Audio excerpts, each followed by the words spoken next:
right, you guys can start when you guys are ready.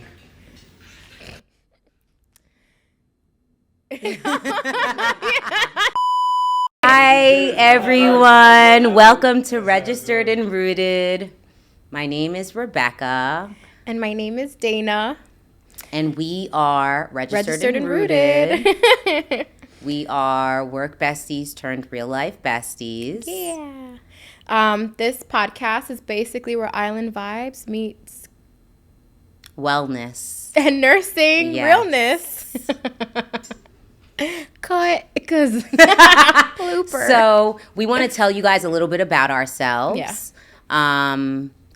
The podcast is called Registered and Rooted because we are registered nurses. I'm a registered nurse. Dana is an FNP. Yes. And we both have Caribbean roots. I'm Haitian American, firstborn generation. I am Guyanese. I was born here. My parents were born in Guyana.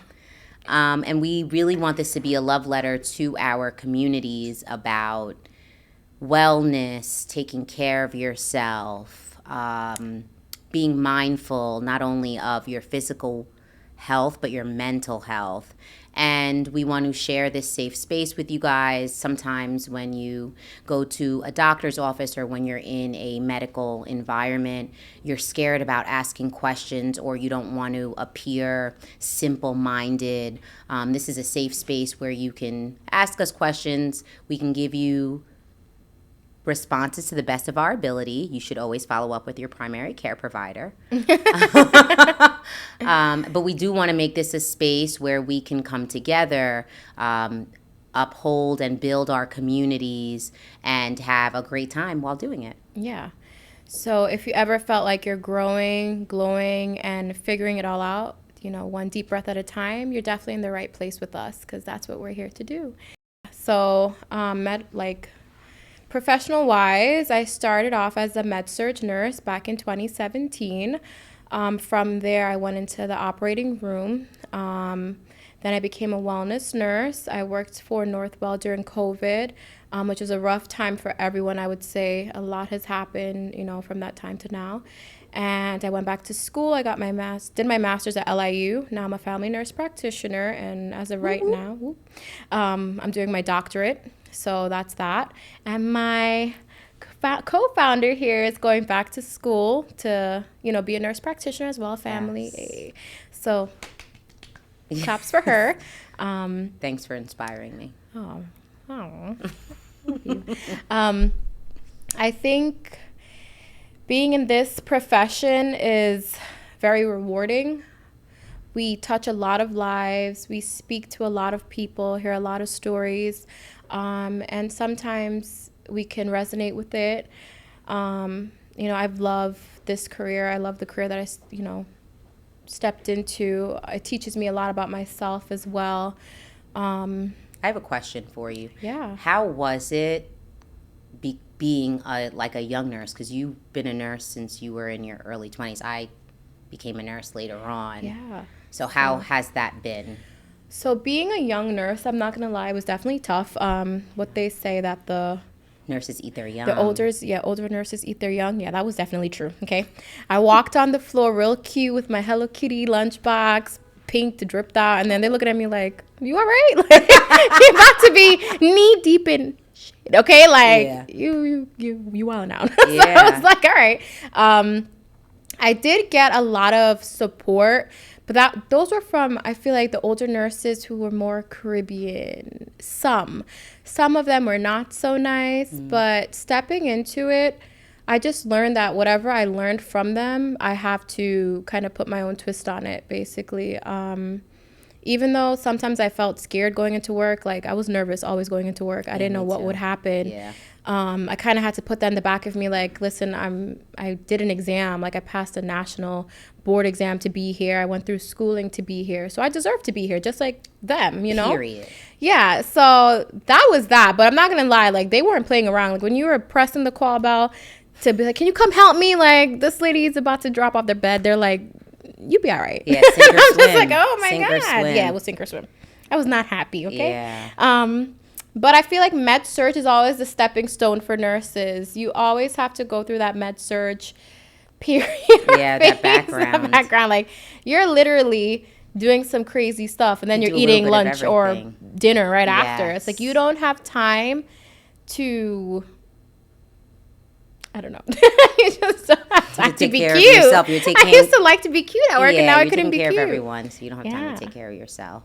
Just to piggyback off of you, this is my second career. My Yeah. first career was in media and communications. Okay, girl, get it. And I really was inspired to become a nurse because I watched my mom, who was a retired nurse, advocate for my grandmother, who didn't speak any English and only spoke Creole. And a lot of times they tell you translators will be available. Don't worry, we'll take care of them. They will get their needs addressed. But a lot of times we would show up and my grandmother would be soiled or dried from being That's the soiled for so worst. long.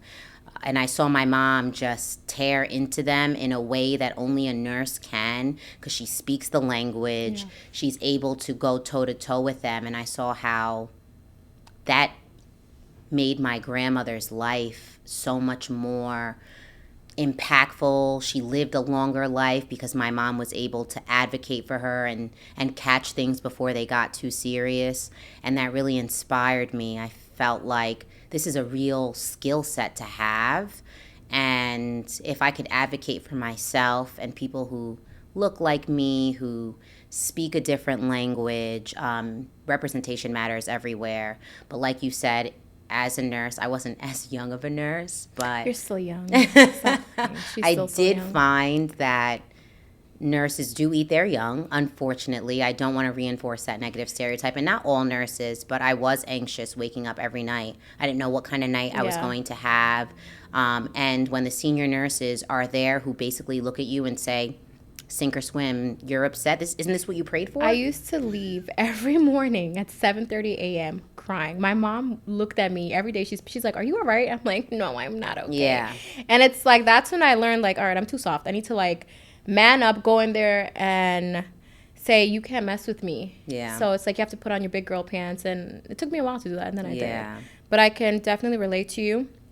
Because my dad is currently in the nursing home. He suffered a stroke. And the same thing, we have to advocate for our parents. Sometimes, you know, I feel like a lot of workers in the medical field can't relate to you. And it's like, unless they have someone going through the same situation, it's so hard to know what like a daughter's feeling, or a mother, or Yeah. anyone, honestly, with a family member going through such a tough situation. Yeah. And when you go into any facility and you see your loved one in a certain way, Yeah. you're gonna want to fight for them, you know. And being that we're Caribbean, I feel like for us, we're always like ready to chew someone's head off. Yeah. Like, why does my dad look like that? Why didn't he get his shower? Or Yeah. what's going on? And they feel like sometimes these you know, patients don't have anyone. Yeah. So to when you speak come up for in there them. and you speak up for them, it's like, oh, I thought they were just here like you know, no owner type of thing. And it's like really crazy. It's really So, unfortunate. And we yeah. do understand, too, that, you know, there is a shortage Yeah. of staff, which makes doing an effective and impactful and great job even more difficult.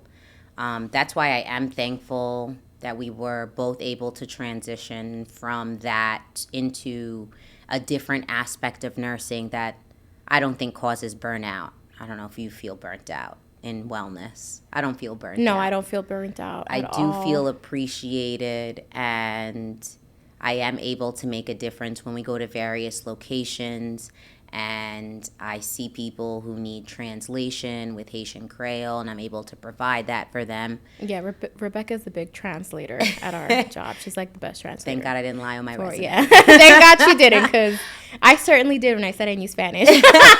Just joking. I think that when I receive a blessing from any patient that tells me, thank you for listening, thank you for explaining it in a way that made sense to me, for being respectful to my culture, God bless you, that to me is my reason why. I feel blessed all the time. I'm getting an abundance of blessings because I'm helping people, and then they don't know that they're helping me, because that makes me feel good when I'm advocating or breaking Absolutely. down something that maybe was complicated that a patient didn't understand. Absolutely. So, seeds for the season. So, what do you hope for like our listeners to gain from this podcast? I want them to know this is a safe space. We are going to laugh. This is just an introduction to us. I want them to know that between the both of us, we bring a lot of knowledge. We bring a lot of empathy. We have 2 different experiences from nursing, which have helped us. And we definitely want to be the bridge between maybe you and your medical provider if you're not comfortable asking certain questions, and we could shed light on things that we've experienced. Absolutely. What about you? I think as women, as professionals, and as first generation Americans, that wellness means something different for all of us. Balance, boundaries, belongings. I feel like each of us bring a different definition to that. And I hope people can relate to us, feel open to messaging us on certain topics that they would like to talk about or hear about from our point of view, or even to just touch on. So basically like a tell-all, like, you're comfortable with us, we're comfortable with you, or else we wouldn't be here right now, sitting here chit-chatting. And also, it's important for us to make sure that we are bringing you updated information on any developments in certain fields. I know GLP-1s are a hot topic for people, so you want to stay updated on that. And us as medical professionals, we need to know the latest on that information too. So like to correlate, this month is Breast Cancer Awareness Month. Yes. So, shedding light on women, going to see their GYN, following up on your mammogram if you're due, taking precaution if you have a family history of breast cancer. You want to take all those steps. So definitely see your primary care providers, get those referrals out, and definitely see your GYNs. Yeah, look into gene testing. Yes, the BRCA. Yes. And also, a lot of women self-exam and they find something before a provider finds it for them. So don't be shy to check that tata out in the shower. We need to feel for any lumps, anything that doesn't feel right. And we want to make sure that women are on top of their health, especially with October being Breast Cancer Awareness. Obviously, it's nice to wear pink, but we want to delve a little deeper and definitely make sure you're getting your mammograms. If you have, like Dana said, a family history, you're getting that mammogram done even earlier. You want to make sure you're in contact with your PCP and your GYN and you stay on top of all of that. Absolutely. With you being like a family nurse practitioner, you're getting your master's, you going in to get your DNP, have you made meaningful lifelong friendships through nursing school? Because I always feel like my nursing school experience was like the Hunger Games, and some of my nursing school friends are like lifelong friends. Must be nice. I'm just joking. Must be nice. No, I've met some wonderful people along the way, boys and girls, men and women. Yeah. However, like I feel like once you graduate, you do go separate ways. Okay. It's been so different for me. Like I'm still friends with girls that I've gotten my associates with in nursing school. We may not be as close as we were, but I still check in. They'll check in. For my bachelor's, I was online, so I didn't have any friends. And then for my master's, I definitely had a solid amount of friends, not like 50, but like a good 3 or 4 that we made each other. We stayed grounded, studied together, always updated each other. We stayed rooted, yeah. But like I said, as you graduate, your life goes on, you go separate ways. Some of us more than others, we have different things going on, right? So it's like so many different things. And like I said, I wish to stay close and connected, but that's not always the case. But if they reached out at any time, I'd be like, hey, what's up? Because I'm not that type of person. that being said, with us, we met at the job, and Yes. at first I was like, "Who is Rebecca LaCory? Who is that coming in Yes. taking?"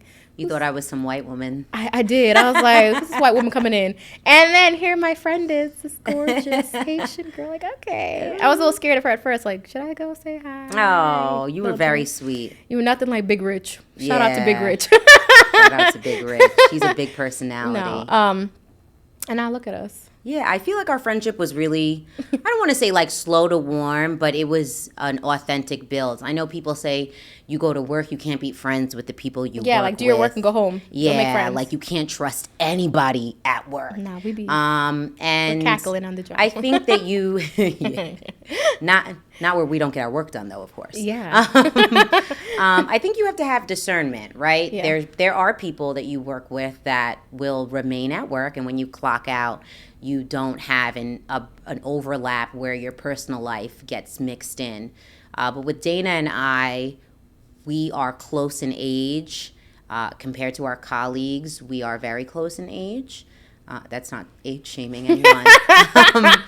And she was, when we first met, she was a student, an FNP student, and I wanted to be an FNP student. So I asked her, like, hey, would it be okay if I asked you questions about your journey or what you're going through? And she was always so open and transparent and kind and warm. And we were able, over the almost 3 years, build something that was really genuine and authentic, that was able to go outside of work. And I find myself really lucky to be in my 30s and have built a friend that I can call a Absolutely. lifelong friend. Hold my hand. Yeah. I love you. I love you.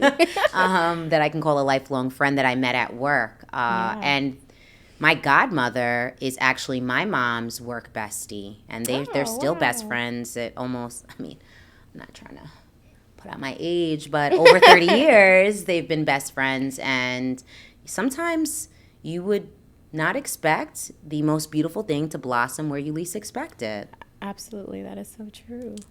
But we blossomed, and here we are. Registered, Registered and and rooted. Rooted. So, as we said, we're registered and rooted. My name's Rebecca. My name's Dana.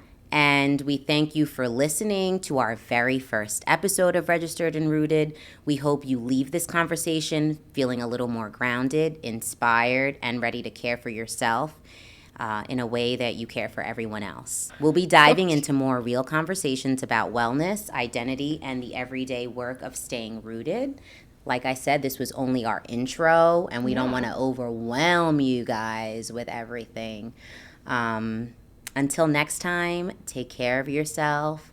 Be mindful of your mental and physical health. If you feel overwhelmed, don't do what Cardi B does. Count to 10. Just kidding. We're gonna have beef And forever. journal, go for walks. Your mental health is just as important as your physical health. And manifestation, I've started to Yes. believe in that a lot because of you, actually. Oh, where I've bought a journal and I'm starting to write things in it. I would have never did that on a Saturday morning. I'll be snoring, but it definitely works. Oh my god. So yeah. Thank you Stay guys for tuned. Thank listening, you. and we will see you soon. Peace out. Bye.